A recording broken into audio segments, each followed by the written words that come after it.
Pardon, on va écouter Gérald Darmanin, priorité au direct sur les orages. Désolé Christophe. Ont ensemble connu une vigilance orange avec un épisode extrêmement fort d'orage, notamment cette nuit, et qui a causé 2000... pardon, je vais recommencer si ça ne vous dérange pas. Qui a empêché de très nombreux Français de pouvoir vivre avec de l'électricité. 15 000 encore aujourd'hui sont coupés d'électricité. Il y a eu 15 blessés, dont 2 graves, et une personne décédée à Rouen. Il y a eu également 3500 interventions pour 2400 sapeurs-pompiers que je remercie pour leur vigilance et pour leur intervention. Un épisode très concentré, donc, pour la première fois depuis 20 ans, sur 65 départements à la fois, où on a vu plus de 50 000 impacts d'éclairs et donc énormément de conséquences sur les transports routiers, ferroviaires, sur des inondations, bien évidemment, et sur des ouvrages d'art. Je pense à des ponts en Mayenne, par exemple, qui ont été emportés.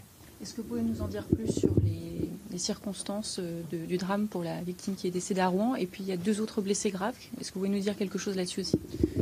Alors de ce que nous en savons, à Rouen, une dame qui était dans la rue a été emportée par une coulée de boue pendant l'orage et s'est retrouvée manifestement bloquée sous un véhicule et est morte donc noyée.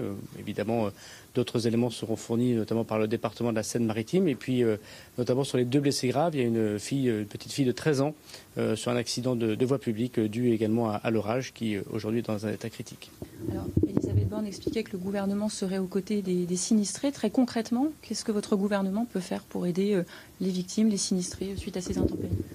Bon, d'abord, là, je voudrais remercier tous les services de l'État et des collectivités locales qui sont intervenus depuis 24 heures. Je rappelle 2500 sapeurs-pompiers pour 3500 interventions. Il y a encore 15 000 personnes privées d'électricité au moment où nous parlons. Et puis, il y a évidemment beaucoup de coulées de boue. Il y a beaucoup, effectivement, d'inondations. Et donc, en fin de semaine, je proposerai à la Première ministre de réunir l'état de catastrophe naturelle de nos ministères pour le décréter et ainsi permettre aux personnes de déclencher leurs assurances. Je sais que le ministre de l'Agriculture va aussi s'occuper des questions agricoles pour ceux qui ont été particulièrement touchés. On pense notamment aux vignerons. Et puis, nous allons être dès aujourd'hui, si j'ose dire, auprès des préfectures et des collectivités locales pour voir comment on peut les aider sur les ouvrages d'art. Encore une fois, je pense à ces ponts ou à ces routes qui sont très endommagées et parfois impraticables. Est-ce que vous redoutez d'autres épisodes du même genre prochainement ?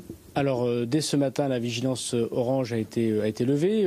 Ces orages arrivent désormais en Allemagne et aux Pays-Bas, au Luxembourg et en Belgique. Donc, il n'y a pas dans les prochains jours de vigilance particulière. Je veux redire mes remerciements et les remerciements du gouvernement à Météo France, puisque dès vendredi, les alertes données par Météo France au service du ministère de l'Intérieur ont permis de faire ces vigilances, ces appels au comportement de nos concitoyens et ont sans doute évité des victimes. Peut-être un mot aussi sur les scouts qui ont été mis à l'abri dans le château de Chambord. C'était organisé comment ? Alors, de très nombreux événements ont dû être annulés ou des milliers de personnes parfois ont été déplacées.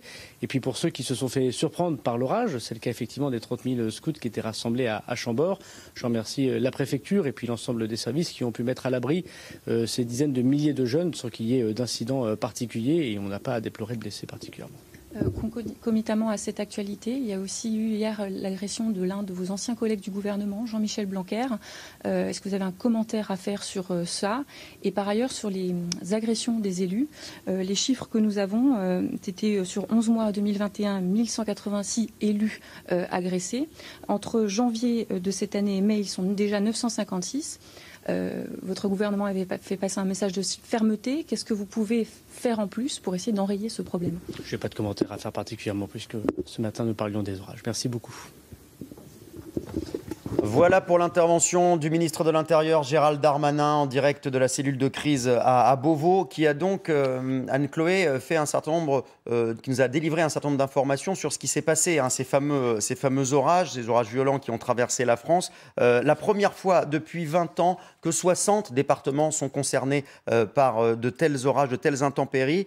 15 blessés, dont 2 graves, une fille de 13 ans, une jeune fille de 13 ans dans un état critique. Et il a confirmé la mort de l'habitante de Rouen, dont on vous avait déjà parlé. 15 000 foyers sont privés d'électricité. Oui, 15 blessés, dont 2 graves après un accident de la voie publique, un peu donc justement comme cette femme à Rouen qui a été percutée par une voiture qui avait été emportée dans une rue par un torrent formé à cause de fortes pluies. Dans le département, les pompiers ont procédé à 243 interventions, au total plus de 700 sur tout le territoire. En tout cas, vous allez voir, une de nos équipes a pu recueillir le témoignage d'un habitant à Rouen, tout près du drame. Il y a eu un orage et ça a dévalé, l'eau a dévalé complètement dans la rue verte. Ça a emmené carrément les voitures. Il y a eu une victime, d'ailleurs, une dame qui s'est retrouvée coincée sous sa voiture. On a vu la dame qui remontait là contre le courant, mais c'était absolument horrible, quoi. Enfin, ça tombait de partout. On le disait il y a quelques instants, plus de 700 interventions dans toute la France, 15 000 foyers privés d'électricité dans une soixantaine de départements et des images évidemment très impressionnantes. Beaucoup d'entre vous ont partagé d'ailleurs ces images sur les réseaux sociaux, des chutes de grêlons, fortes pluies, inondations. Regardez également, c'est très impressionnant l'impact de la foudre sur la tour Eiffel, les rafales de vent violents. Des dégâts très importants sont à constater dans plusieurs régions de France. Alexandra Durand et Charles Viveau. L'intensité de l'orage a surpris tous les habitants. Hier après-midi, des trompes d'eau et des milliers de grêlons s'abattent sur Tours. Ce couple n'a que très peu de temps pour se mettre à l'abri de cette pluie diluvienne, capable en moins de 10 minutes d'inonder de nombreuses rues. Il y a eu un gros orage et il y a de l'eau dans les caves sur 1,50 m. Un peu plus tard, à Orléans, le ciel s'assombrit en quelques secondes. L'orage est là.